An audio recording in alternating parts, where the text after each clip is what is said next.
with either Archie or Lily, and it needs to happen. They need to prove that those children, Meghan and Harry, are not entitled to privacy in this matter.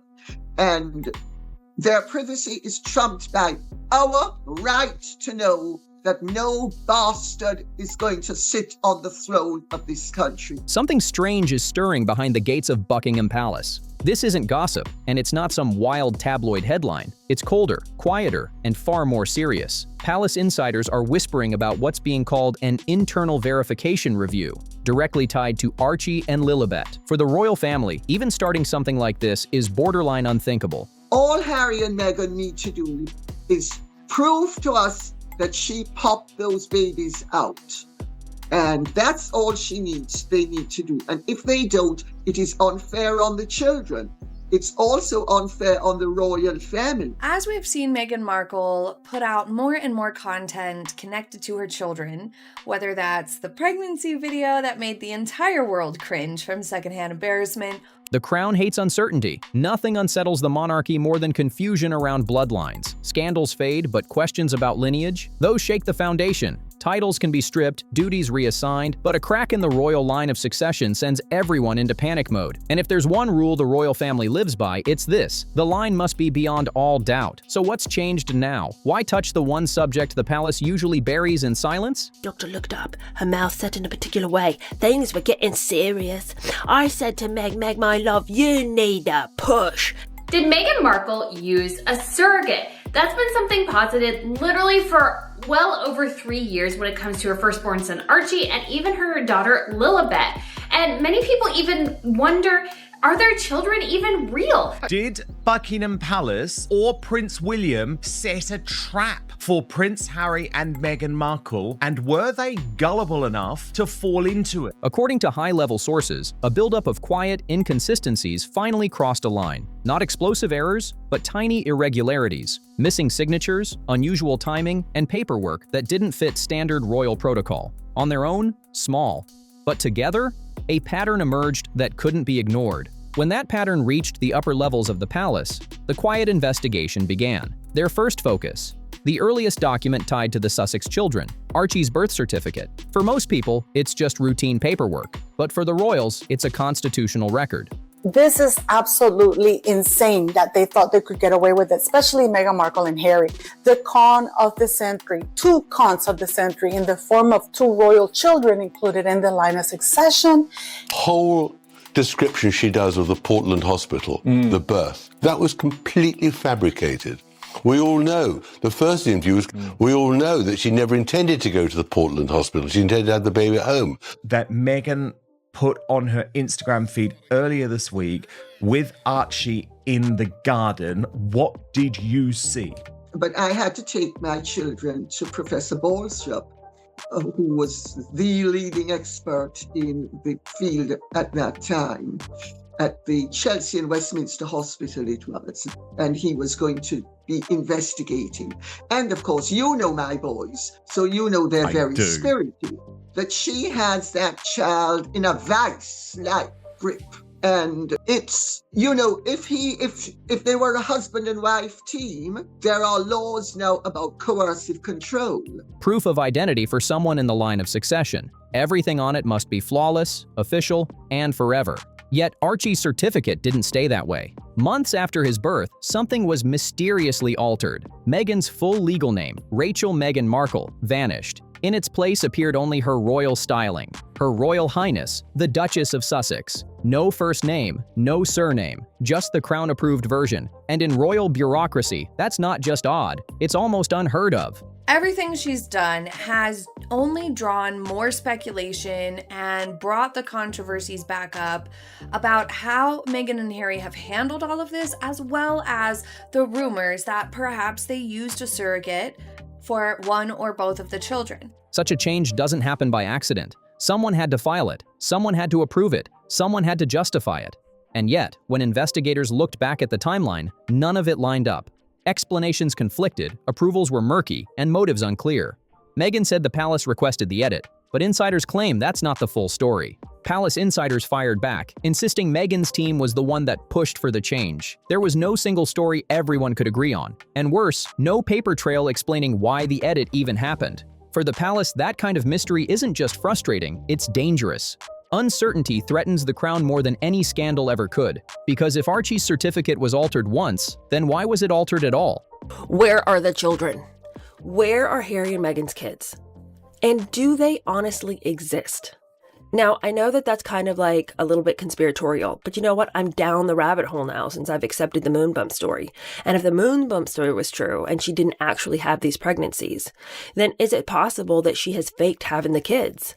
What else in his early timeline didn't line up? Those questions set off alarms. And the quiet review quickly dug deeper, straight into the day Archie was born. When staff began retracing the records surrounding his birth, a second layer of oddities surfaced. Nothing explosive, no outright scandal. Just subtle irregularities that didn't fit royal standards. The kind of details that are usually handled with military-level precision. First came the announcement. Every royal baby for decades followed the same sacred order. California Birth Index, and per the website at thecaliforniabirthindex.org, the California Birth Index, or CABI, is a database that stores records of births in California for extracts of birth certificates. Putting her full official name of Rachel Meghan Markle, you can see that the official records show Confirmed birth, official medical statement, palace bulletin, and then a choreographed photo op. But with Archie, everything felt reversed. The world learned he'd been born before the palace even confirmed it. Hours went by before any details appeared, and when they finally did, they were vague. No hospital steps, no verified witness statements, just a brief appearance that felt staged, not ceremonial. Then came the confusion over where it all happened. Early reports pointed to one hospital, then later hints suggested another. Even though Meghan had let it be known she wanted a home birth, it was probably very realistic that her first child at 37, it was going to be born in hospital. So at the time, Archie Mountbatten Windsor was born May 6, 2019. Behind the scenes, staff were reportedly struggling to match the timeline with official procedure. Royal births usually involve an entire verified chain. Midwives, physicians, and senior officials who sign and witness key details. Everything documented, sealed, and cross-checked. But when investigators reviewed Archie's case, the paperwork had gaps. Not enough to claim wrongdoing, but enough to question if the royal standard was properly followed. If Archie's timeline seemed fuzzy, Lilibet's raised entirely new alarms. Archie's paperwork had been odd, but Lilibet's birth, that was something the palace had never dealt with before. What Meghan and Harry did instead was they did not announce it when Meghan went into labor, for whatever reason. They kept Archie's birth private for over 8 hours. They did not tell people that he was actually born and arrived until 8 hours later. They also issued a confusing press release suggesting Meghan had just gone into labor after Archie had already been born. So they were playing games here with this. And the result was that the media and the public felt misled because they were misled. Her arrival was announced not by Buckingham Palace, but by Meghan and Harry's personal team in California. No British doctors, no royal physicians, no palace bulletin, no golden easel outside the gates, nothing. Just a sleek press release and a few perfectly curated photos. For any Hollywood star, that would be fine. But for someone tied to royal blood, it shattered centuries of protocol. Royal births have always been verified by medical professionals approved by the Crown.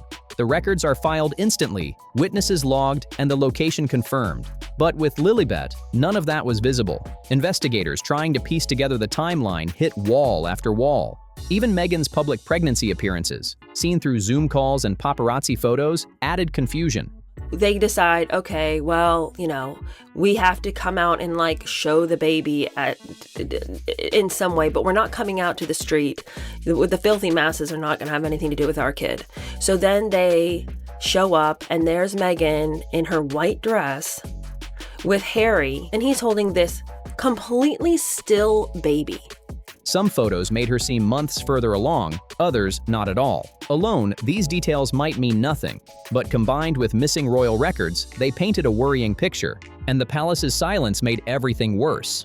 No confirmations, no denials, just quiet observation. That stillness made insiders uneasy because the biggest red flag wasn't even the birth itself. It came after, during the one sacred ritual that should have tied Lilibet to the royal lineage forever, her christening. But before the palace could even touch that issue, advisors had to revisit something far more fundamental. that it just really kind of boggles the mind. I mean, just for titles, for example. So when Archie was first born, they said they didn't want him to have a title. He was going to be a private citizen. I was like, bravo, you understand. He's not going to be a working member of the royal family. He is going to have to live a normal life, get a normal job. That is fantastic. And then it came out later in the Oprah Winfrey interview. Well, they denied him a title and security because he is a mixed race child. And then it was kind of like, and then later she kind of backtracked and said, The very laws that define who is and who isn't officially recognized as royal blood. And that's when the century-old 1917 letters patent suddenly re-entered the conversation. A dry, century-old document suddenly carried explosive weight. Written under King George V, the 1917 letters patent spelled out exactly who in the monarch's bloodline could claim royal titles and recognition. But hidden inside that formal language was a deeper message. Royal status isn't symbolic, it's provable. Meghan just went into labor when really Archie had been born for several hours at that point is a foolish game to play. And it only diminished credibility and trust, and it honestly made people kind of mad and irritated about the situation, because it's like, well, why would you do that? Why are you lying to people? Why are you trying to mislead people? To be officially recognized under the crown, a child must meet strict conditions. First, a lineage the monarchy can fully verify. Second, a birth that follows established royal protocol. Third, religious ceremonies and confirmations conducted under the Church of England. These aren't quaint old customs. They're constitutional safeguards built to stop confusion, disputes, and false claims against the throne. Normally, these steps are easy. Royal births happen in the UK, under supervision, with witnesses, documentation, and immediate filings. But with Archie and Lilibet, too many pieces fell outside that system. A birth overseas, no official royal medical witnesses, conflicting records, and hazy timelines. You know, Harry and Meghan they would refuse to kind of show him. They finally kind of showed him off in South Africa, and it was very much, you know, kind of a display. And she went to the polo match. And again, people wondered because it's like, she just didn't, it was a very stiff way she was holding him. It was just looked odd, and you looked at her and compared her to Kate, and you can't help the comparisons.